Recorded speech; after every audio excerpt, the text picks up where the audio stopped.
This is OwlUp, where learning happens in minutes, not hours. For a deeper journey, explore all our courses at owlup.co. Now, let's dive in.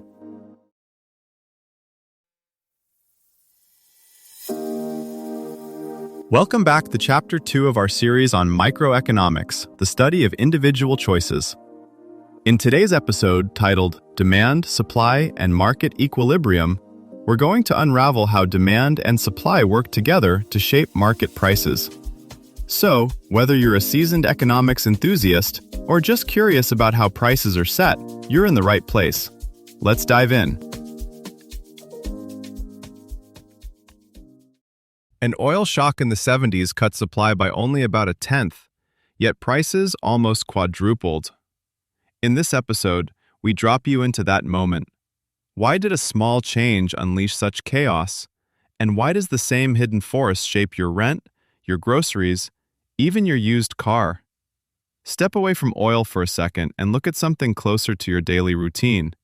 That streaming subscription you almost canceled last month, the rent that jumped just as your lease renewed, or the used car that somehow costs more than a new one. None of these prices are random, and they aren't set by greedy companies alone. They emerge from millions of decisions.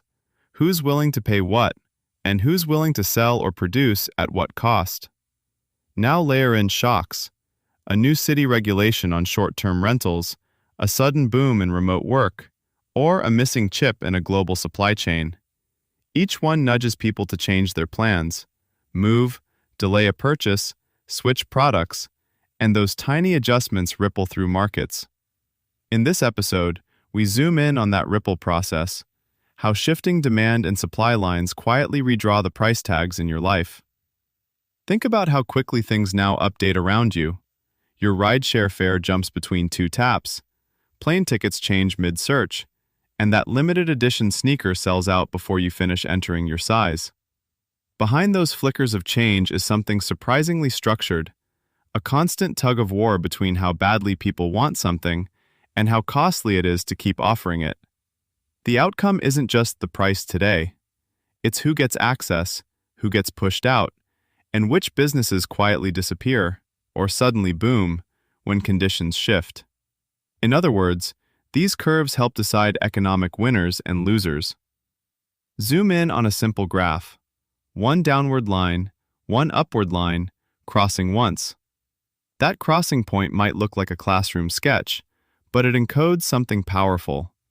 At that combination of price and quantity, nobody has a reason to change their plan. Buyers who value the good at least that much are in. Sellers who can cover their costs at that price are in. Everyone else steps aside.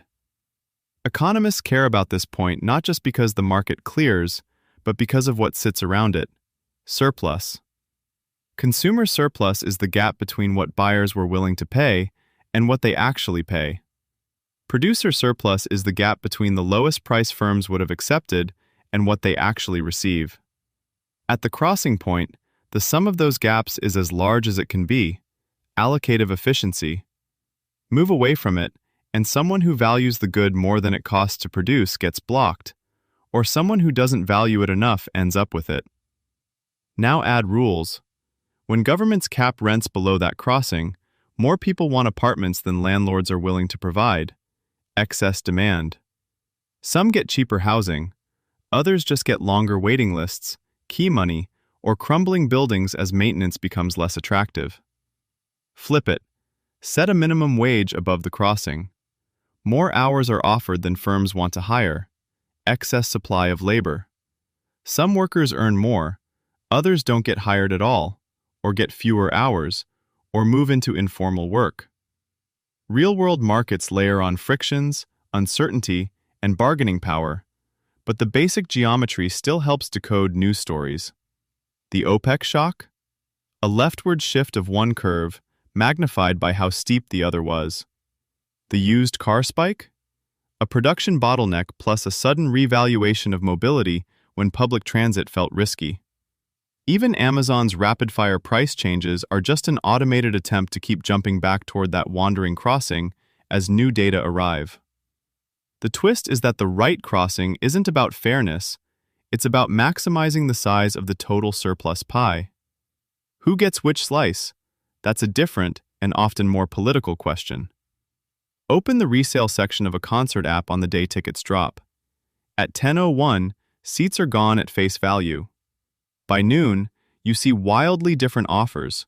A few desperate sellers undercutting, fans listing at 5x hoping for a whale, most hovering in a tight band.